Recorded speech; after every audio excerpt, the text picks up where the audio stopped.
What is going on, everybody? My name is Jay. This is Unplayable. Me and Mike, the Rebel Spy, are back to talk about some more set review at this point for Rise of the Floodborn for Lorcana. Yeah, because it's no longer spoilers. spoilers. These were at the time, but now it's just continuing our set review of these cards. Yes. So if you're trying to follow along and find any matter of organization whatsoever, good luck. You just gotta start from the beginning. Watch all the way through. It's only a few hours worth of content. That's it. All right, so here we go. We got 5-cost Inkable Blue Sapphire Cruella de Vil 4/3 Quest for 2 Shift for 3. Oh no, you don't. Whenever this character quests, chosen opposing character gets -2 power this turn. What do you think about this? 5-cost Quest for 2. If you think of it just as a quester, this is less than Cusco, so it's worse. Yep. And I mean, at Kind this of bad point, stats for 5-cost as well. not great stat. Cusco's what, 2/4? Yeah. I'd So rather be a Cusco's not 2/4 much than a better. 4/3 though. I agree. But her ability gives -2 when you quest. Yeah. Is that relevant? Is that what's the value? What's the line here? Because you're trying to shift this on turn 3, right? Onto a 2-cost Cruella, which I think the Sapphire Cruella is 2-cost, right? So it makes sense. It's like the 2-cost gains evasive on your turn. So you shift this, and then maybe you quest with this, and then trade your 1-cost in with whatever the thing is that you're giving -2. But I Captain Hook? don't know. Yeah, maybe. Swing your Captain Hook in and Sure, yeah, and take it out lives. a 3 health character but not die. I think that's probably the best version of this, but I don't know how good that really is. Yeah, I don't know. It seems fine. Doesn't seem too great, but we'll see. Not stoked to put this in my deck. We'll put it that way. No, not but at all. It is another cheap shift for all the, like, whenever you play a Floodborn triggers, and it's inkable. So I mean, if you could play all the cheap Captain Hooks and the shift Captain Hooks, and then you play all the cheap Corellas and play the shift Corellas, and there's your deck. How it goes. All right, next up, Jafar Royal Vizier, 2-cost inkable steel 3/2 quest for 1. During your turn, this character gains evasive. This guy, 2-cost 3/2. That's about on par, right? That's just like normal. Yeah. I mean, there's some 3-costs. There are some vanilla 2-cost 3/2s out there. Yeah. So this is just better than those. Right. I want to scroll through and try to find the other Cruella, because I think it might be exactly the same as this. Yeah, it's exactly the same. It's the same exact 2-cost 3/2. During your turn, this character gains evasive. Okay. So literally this the same exact card, but in steel. Hey. This one's a sorcerer, though. They're both villains. Both villains. This one's sorcerer, and this one also isn't steel. So yeah. Well, if there's a shift Jafar, which is that the next card? Maybe the deck is coming together.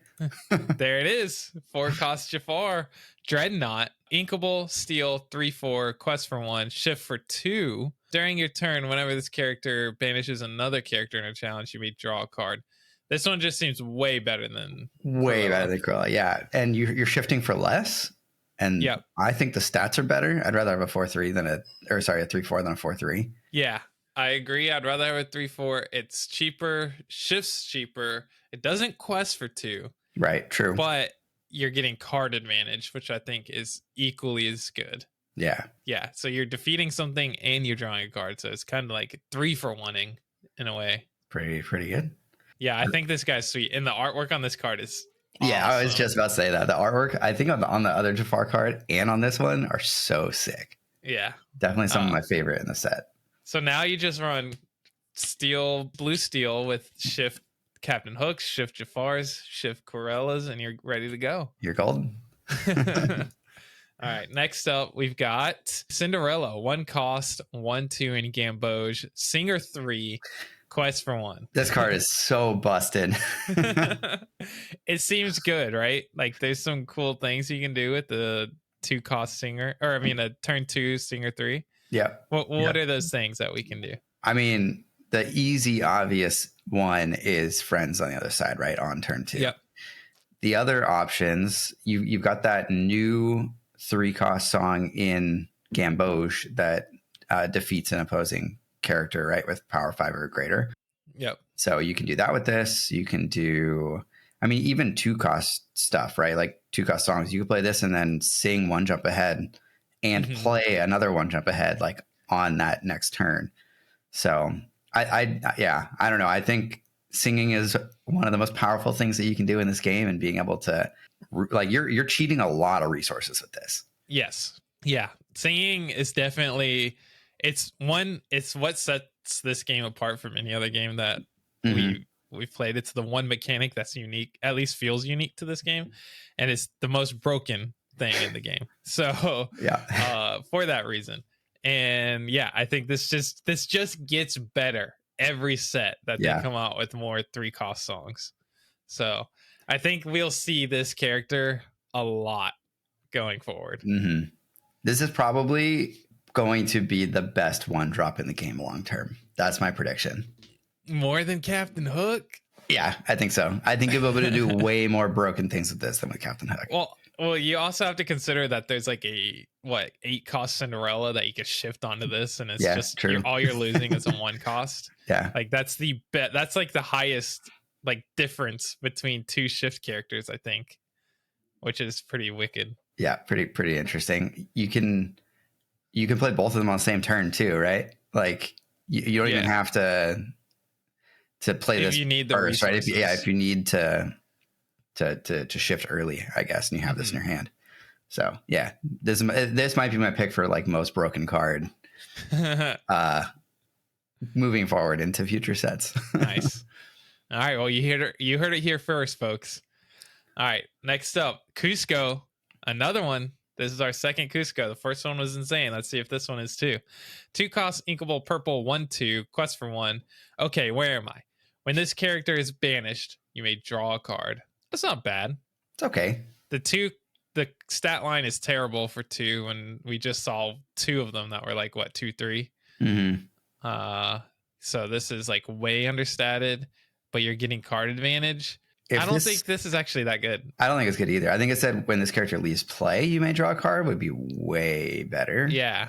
Because then you could, put it in the bounce deck. But I think requiring it to be banished, at least doesn't have to be banished in a challenge, but I don't really know why you would play this card, I guess. Unless there's a bigger Cusco to shift onto, and I don't think there is. Yeah, there's not. Not yet, anyway. Yeah. Right. It does replace itself. So maybe it's bad, sort of just playing a free card in your deck, but it is still not good. Because it doesn't sing so one of the reasons I feel like Maleficent 3-cost that draws a card is good is because you're getting the card when you play it, and it can sing stuff for you. This can't even much better card. There's not that many 2-cost songs that are worth singing, so I think this guy's just bad. Yeah, I'm on board with it being bad. All right, next up, Huntsman, 2-cost inkable Reluctant Enforcer 1/1 quest for 2. Whenever this character quests, you may draw a card, then choose and discard a card. A 2-cost quest for 2 is kind of cool. Yeah, that's always useful. 1/1 is obviously terrible. You're just playing this guy on the board to try and trigger him at least once, I guess. The ability is almost not good though. I don't think that. I don't like this card in general. I think the ability is good on a win played character like the Cinderella and Simba, but having to quest to get it is kind of bad. Yeah, agreed. Especially when it's on a 1/1, because you're triggering this guy once. Yep. If that, because if they immediately play a Tinkerbell or something, then you're not. So yeah, I think this guy's terrible. Maybe you play this and then you play the Prince after. And then you get to quest and have a bodyguard in front of it. Maybe against certain decks that works and you can get a bunch of value out of this, but I don't know what that looks like in practice. Yeah. Terrible. All right. Now next card. Up, this one's a spicy one now. 3-cost, the Queen, Disguised Peddler, uninkable, 2/4, and that's in green. A perfect disguise. You exhaust her, choose and discard a card. Gain lore equal to the discarded character's lore value. So, what kind of deck do you build with this? You build a deck where you get this guy out, you have just a bunch of 4 questing characters in your hand, and you get to discard and gain 4, and then use Shield of Virtue, ready it, exhaust it again, gain another 4. That's kind of nasty. I have that deck built right now in Lorcania, and I would like to try it, but yeah, it seems kind of nasty. You can, I mean, it's not like you're not questing, so you Right. can do it over and over again as long as you have Yeah. the cards in your hand to discard. But even doing this once and discarding a card for 4, Hmm. that's pretty good value. Yeah, it's not bad. I So mean, I like it. I think it's a really interesting card. I don't know if the deck that is built around this is actually good. One, mhm. because like if you're built around this and you have to draw it, and if you don't ever draw it, then you just like lose the game. But that's any card, any deck that you build around one card is that way, right? Yeah, But is this good in just a green deck that can, or any deck that is running green but also has readying abilities like Shield of Virtue and other stuff? Is this card good enough to just slot in there? And I think it is. Like, even like I could see situations at the end of the game that you're able to surprise your opponent and get some, or not even surprise your opponent, but lock your opponent out. Like, yeah, you have this ready, they have no removal, you have a Shield of Virtue on the board or whatever. You're, I mean, even if you have a like a LeFou from hand or something like that, that you get to ready them and then use her, you can get some surprise lore from hand or do some disgusting plays to close the game out.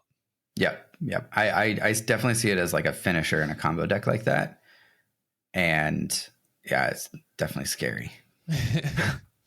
I think it's a cool card. It's a cool design, and I'm learning Mhm. more and more with have like towards the end of the last set, and once we started playtesting with the new stuff, them giving characters abilities that aren't considered questing, and then all the stuff that they've had that's ready but they can't quest for the turn, and all the combos that you can do with that are kind of fun. Yeah, yeah. It's like the other example is Cogsworth, right? Which Hmm. gives your characters that have Reckless the ability to exhaust to gain a lore, not to Hmm. quest, but to exhaust to gain a lore. So you can do stuff with that too.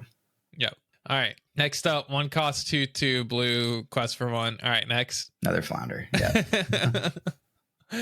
Raya, 3 cost inkable, headstrong, and Ruby, 2/3, quest for 1. During your turn, whenever this character banishes another character in a challenge, you may ready this character. She can't quest for the rest of this turn. I'm not a fan. Yeah. What do you do with this? What's the strategy here? Honestly, I don't know. You They have so many of these characters like this stat line that are like her, and then there's a legendary, right? The one that can attack into ready characters, that's in mm, steel, and it's like a 2/3 as well, or 2/4. It's yep. like, what do you think we're doing with these characters? Yeah, this seems absolutely terrible. Why would I ever pay 3 for this? I guess they do have a lot more characters coming out that have low strength and have like cool abilities, or like Hmm. quest for 3 or quest for 4, but they're super bad stats. So if those become meta versus what we've been seeing, then maybe cards like this are decent because they can then 2 for 1. Yeah, But I don't maybe. know. I don't see that happening. Yeah, I'm not a fan, but I don't know. Been wrong before. Yeah. All right. Flynn Rider, 4 costs, unequable in Emerald, 2/3, quest for 4, shifts for 2, evasive. This character gets -1 for each card in your opponent's hand. Oh, I see. I see. So it's So not this really card a is score unless your opponent's hand is empty. right. So obviously in green, you got a bunch of discards, so you could probably get there Hmm. uh, to where this guy can quest for 4 easily. If you get there, do you It's pretty just win? strong if Are you you get are you there. just winning anyways because your opponent's out of cards? Potentially. I think. I mean, this is another card that is in the same color as the queen that you can discard for her ability. Oh, there it is. That's He that's unlocked it. important. It also, I mean, it's a very cheap shift character again Hmm. for all the different shift synergies. So you play it in a deck with Bucky, and then you're one step closer to your opponent having no cards in their hand. Yep. So that's also good. And it just straight Mm. up works with Evil Queen. Yeah. Like I feel like this character was designed with Evil Queen at thought, Yeah, in my opinion. for sure. Because it's printed lore value. So Yeah. yeah. Which is cool. I think that's that's a fun little It's a cool combo. design. It's a cool design. I think this is kind of like a fun like puzzle card of like, oh, how do I make it work? How do I get the most value out of this? I don't really love that it's tied to the discard strategy, but I don't know. It's similar to the Bell, the cheaper Bell, where if your opponent has no cards in their hand, she has 3 lore. Yeah. But this has 1 more lore. It's a shift. I don't know. Evasive is nice. Yeah. So, yeah. It is. Yeah, go ahead. Even if your opponent has 2 cards in their hand, right? Like this is still pretty good. It's still questing for 2 and it's evasive.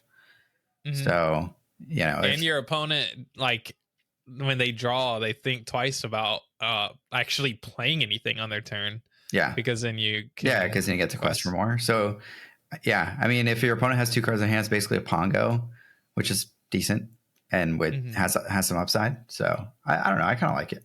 I think it's cool. Yeah. All right. Next up, Donald Duck, Sleepwalker. This is 3 costs, inkable in green, 0/5, quest for 1. But whenever you play an action, this character gets +2 this turn. 5 health for 3 costs. That's really high. A lot of health. That's a lot of health, but he only quests for 1. Yeah. If this was whenever you play an action, it gains 1 lore or something like that, that'd be sick. Much more interesting. For sure. I'm not super hyped on this card at all, but we have a Donald that we get shift onto him. I think we already talked about him. We did. So that's one reason you would play this card. It's potentially, because you can shift but that Donald only costs 4 anyway. So yeah, I don't know. Trash. All right, next up, Mother Gothel, Withered and Wicked. 2 costs, inkable in red, 3/4, quest for 1. What have you done? This character enters play with 3 damage. This is right up your alley. This is mine right here. This is all me. Now just give her +X for having damage on her, and then I'm right there with you. No, I love these kinds of strategies. It's all risk and all reward, honestly. I mean, I don't even need to point out the combos here, right? You play this and immediately play Rapunzel and draw 3, and then you got a 2 cost 3/4. Like, that's spicy. I think this card's awesome. Will it be played? I don't know. It'll be played in heal decks. I think it will be. I think if the red Gamboge deck is real, this will be part of it. Because that combo is just too good to not play. Way too good. You spend 2 cards, you get 3 cards back, and then you get a 3/4 and a 1/5, and you with 3 like lore, basically. Yeah. Total. That's crazy good. It's so sick. And then you pair it with any other healing effects that are on the board, like the other Rapunzel that lets you draw, or just if you need to, you just play this for 2, and then kill it with Dinner Bell for 3 or whatever, and then draw 3 cards that way. 100%. It's so flexible. I think this card is really good. You could go the complete other direction too, and play this with Grandpappy, and go like Ruby, Sapphire healing that direction. And on 9, like play this, have your items on board that are going to heal this. Play Grandpappy and quest for 2, basically. Yep. And as soon as they introduce moving damage from one character to the other mechanics, this gets even better. Real good. Like an item that is like exhaust, move 1 damage from one of your characters to your opponents. It's like it gets even better. So I think this card's sick. Yeah, this card's awesome. Next up, we've got Teeth and Ambitions. 2 costs, inkable, red, song action. Deal 2 damage to chosen character of yours. Deal 2 damage to another chosen character. Here's another one. There it is, bro. This is all. I might be red main now. Yeah. If they keep introducing stuff like this. You shifted from green to red because of these 2 cards. That's it right there. Every deck I ever build from now on is going to have these 2 cards in it. Yeah. No, I think this card's great too. Honestly. Yeah, I do too. It's because it's a song, and there's so many already effects that exist that pair well with if you sing a song kind of stuff. Tons of action cards, synergy like in green. So if you're playing red green, this is great. And then it's basically exhaust a character, deal 2 damage to one of your opponents, and then immediately heal yours. If you're playing Dingle Hoppers or Rapunzels. Yeah. So good. I love it. Or I mean, Grand Pabby decks too. Yeah, I mean, it fits right in with that red blue. Yep. That I'll try and probably fail at, but I'll try anyway. Next up, we've got Ratigan's Marvelous Trap, a 3-cost, uninkable green item. Snap, boom, twang. Banish this item. Each opponent loses 2 lore. This is good in multiplayer. Yeah, real For good. sure. Yeah. What do you think about it outside of that? I don't know. It's uninkable, so I'm kind of not that excited about that part. But yeah, I'm not sure. Maybe now there's some green blue item deck that you can run where you get to play this for cheaper and keep bringing it back with. I mean, if you get to do that and you just lock every your opponent turn out your opponent loses 4 lore, that's kind of nasty. Yeah, real nasty. I think this card, someone might find a deck that can like abuse this, and if they do, then this card is nasty, right? Yeah, but it's not going to go in just like a normal deck. For sure. Agreed. Next up, we've got Painting the Roses. 2 costs. Oh, Painting the Roses red. Sorry. 2 costs, inkable Gamboge action song. Up to 2 chosen characters get -1 this turn. Draw a card. All right, so this is the first one of the list of songs that do something and you draw a card. I think those are actually kind of good, especially if you're playing green, because you're wanting to, at least if you're playing the play actions archetype, because they get to replace themselves and they start that chain for you. Yeah, and you can do it for free, basically. Right, which is pretty sweet. Is this specific one any good? It's okay. In Gamboge, you're not really challenging in Gamboge unless you're playing with red, maybe. Maybe that's why they called it Painting the Roses red, because this is meant to be a Gamboge red deck. Yeah, maybe. It seems fine. I'm not hype about it. I probably won't include it in any decks. Same. All right, next up, we've got Let the Storm Rage On. I don't need to sing this. That's not even the name of the song. It's Let It Go. 3 costs, unequal steel action song. Deal 2 damage to chosen character. Draw a card. This one's great. This one fits right into steel, and it's the probably, I have to look at the rest of them again, but this might be the best one in my opinion. Dealing 2 damage, drawing a card. It's good. Yeah, I mean we have to compare it to Smash, right? So Smash is 3 costs and it's inkable and it deals 1 extra damage, but you don't draw a card and you can't play it for free. So I do like this a lot. I think this one's pretty sweet. It's a pretty good use for your Maleficent that you played the turn before and you drew a card off of. Or your 1 cost Cinderella. Yeah. Or the print. Yeah, 1 cost Cinderella. Exactly. Already starting. Turn 2, you just kill the thing that your opponent just played and draw a card. Yep. Seems pretty good. I think it's pretty. I think it'll see play. Yeah, I do too. Go the Distance. 2 costs, inkable red action song. Ready chosen damaged character of yours. They can't quest for the rest of the turn. Draw a card. Here's another ready. Yes, this is another ready, and they can't quest, which is cool because it just feeds into the different crazy combos you can do with that.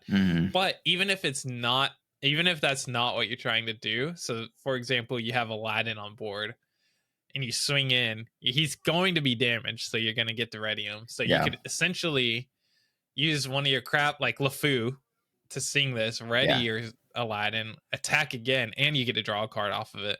Can you sing this, or sorry, can you ready the character that you sing this with? So I would, if I were, I don't know the timing windows because they haven't, for whatever reason, they refused to do that, and we're already 2 sets in.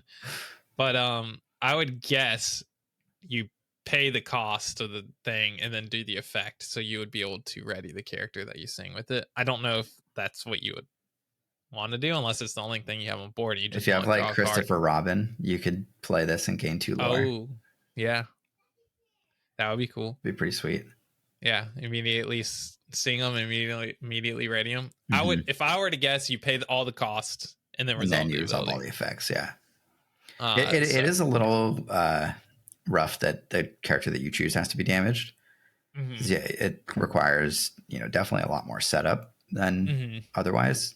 But you just But played that one we just went over, the yeah, the Scar Mother one. Gothel or the Scar card. Yeah. Yeah, the Scar card. Or this is obviously meant to be used with your characters that want to attack, because you're going to be damaged when you swing in. Yeah. So it's kind of rewarding you for attacking, and then you play this and you get to ready the thing you attacked with. So you want to have a bunch of guys that want to attack, like Aladdin. For sure. Yeah. Next up, we've got You Can Fly, 2-cost inkable ruby song. Chosen character gains evasive until the start of your next turn. This one you do not get to draw a card. Yeah, it seems This terrible. is bad. Absolutely terrible. Yeah, it seems like an absolutely horrible card. Yeah, I don't like it whatsoever. I don't understand why you would want this in your deck, but so like, what do I know? Yeah, I mean, there's so many other things that can do this, like the Tinkerbell that can give a guy evasive. Like, that has a character attached to it. Right. I get red has characters like Maui that you would want to give evasive to be able to swing into those cheap evasive people, because then you get tons of value out of Maui to be able to swing into like 3 different things. But this takes a whole card in your deck. That's trash. Yeah, you just play Dragonfire if you want to Maui something that's evasive, right? I don't know. I don't see it. All right, Strength of a Raging Fire, 3-cost inkable steel song. Deal damage to chosen character equal number of characters you have in play.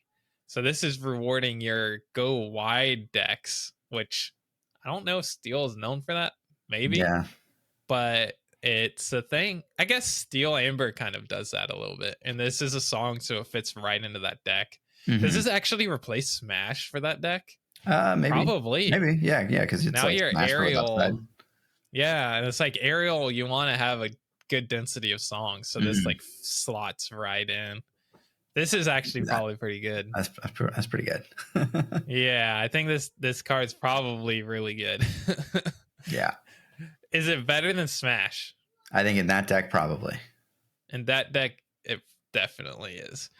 If you aren't running Steel Amber, do you still run this over Smash? It's got a higher ceiling and a lower floor. Yeah. But you get to play it for free if you sing it, like in purple steel or something. Very true. I think it depends on how many characters you typically get out by the time you want to use this. Because paying 3 for 1 is like pretty bad. Yeah. I think as long as you have 2, it's like okay. Because you still get to sing it. And singing 2 damage seems fine. Yeah, I mean, we just did the one that you sing for 3, Let It Go song. And it draws a card. But it does draw a card, and this doesn't. Yeah, but this is inkable. But it's inkable. Yeah. Yeah, I like it. All right, next up. Jiminy Cricket, 2-cost inkable purple 1/2 quest for 1 evasive. When you play this character, if you have a character named Pinocchio in play, you may draw a card. So this guy goes right with the new Pinocchios we've gotten. Isn't there one of them is a 2-cost 1/1 that quest for 4?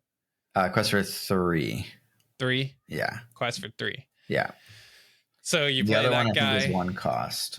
So you probably play that one first. No, the other one's 2 cost. They're both 2 cost. They're both 2 costs. Yeah. And they're both 1/1s. Yes. 1 quest for 3. Yes. And what's the other one's ability? When you play this character, you may exert chosen opposing character. That's garbage. So you really only want to play the one that quests for 3. Yeah.